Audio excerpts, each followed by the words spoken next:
बिस्मिल्लाहिर्रहमानिर्रहीम। बिस्मिल्लाहिर्रहमानिर्रहीम। अस्सलाम वालेकुम, मरहबा। फूड फनगामा में बहुत बहुत खुश आमदीद। फूड फनगामा है फ़न एंड टेस्ट का ख़जाना, जहां बनती है नई नई रेसिपीज़ आपके लिए रोज़ाना। आज हम आपके लिए लेकर आए हैं एक बहुत ही ज़बरदस्त और शानदार सी रेसिपी जो मिनटों में बनकर तैयार हो जाती है घर में मौजूद आम सी चीज़ों से, और जायके में इतनी लाजवाब है कि आप पकोड़े, समोसे, सैंडविच, बर्गर, पैटीज़ सब कुछ भूल जाएंगे।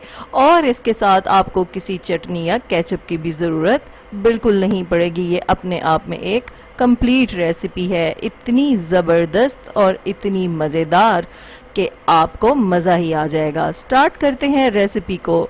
एक आलू ले लिया हमने, इसका छिलका उतार लेंगे। आलू का छिलका हमने अच्छे से उतार लिया है। अब हम इसको कद्दूकश कर लेंगे।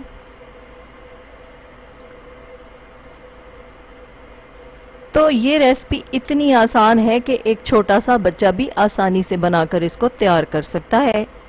आप कहीं सफ़र पे जा रहे हैं तो इसको बनाकर साथ ले जा सकते हैं। अगर ये ठंडा हो जाता है फिर भी बहुत मज़े का लगता है। इसके साथ आप इसे नाश्ते में भी बना सकते हैं और शाम की चाय के साथ भी आप इसे एंजॉय कर सकते हैं।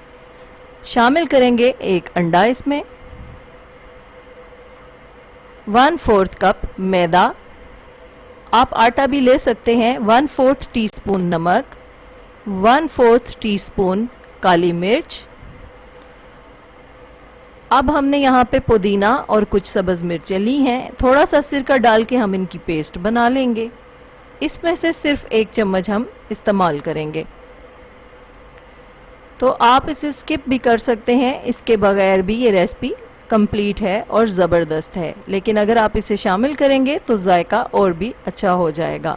अच्छे से करेंगे इन तमाम चीज़ों की मिक्सिंग। तो देखा आपने, सिर्फ 2 से 3 मिनट में हमने इसका आमीज़ा बनाकर तैयार कर दिया है। ये इतनी आसान और सादा रेसिपी है। तो अच्छे से हमने इसकी मिक्सिंग कर लेनी है ताकि तमाम मसाला और तमाम चीज़ें यकजान हो जाएं।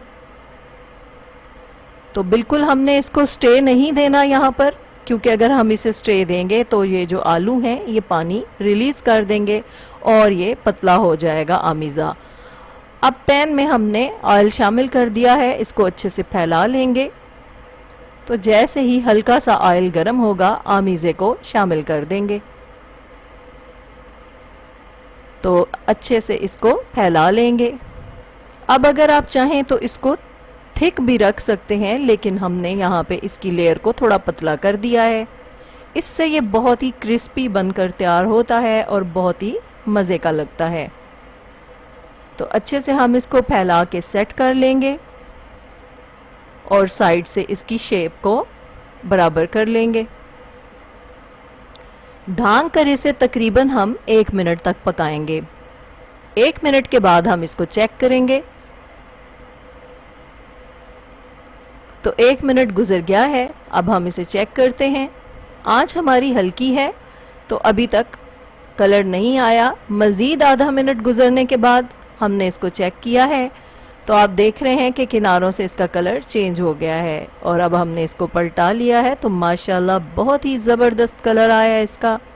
तो देखने में ही ये बहुत खूबसूरत लग रहा है। तो कवर करके मज़ीद 1 मिनट पकाएंगे इसको। तो ये देखिए अच्छे से हमारा ये खाना तैयार हो गया है।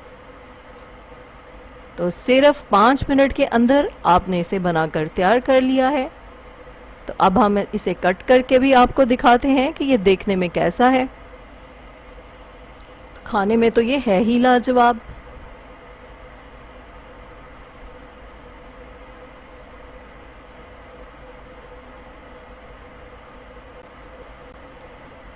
तो आप देखें कि ये बहुत अच्छे से पक चुका है और इसकी थिकनेस भी देख लें आप अच्छे से। दोनों तरफ से ये बहुत अच्छा पक कर तैयार हो गया है। तो जब बनेंगे इस तरह के पकवान दिल पुकारेगा फ़बी आला रब्बिकुमा तुकज़्ज़िबान।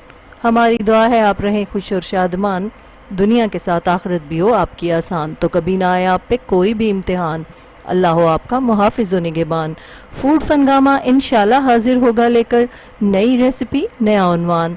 फूड फनगामा की रेसिपीज़ को लाइक कीजिए, शेयर कीजिए और फूड फनगामा को सब्सक्राइब कीजिए। इजाज़त चाहते हैं, अल्लाह हाफिज।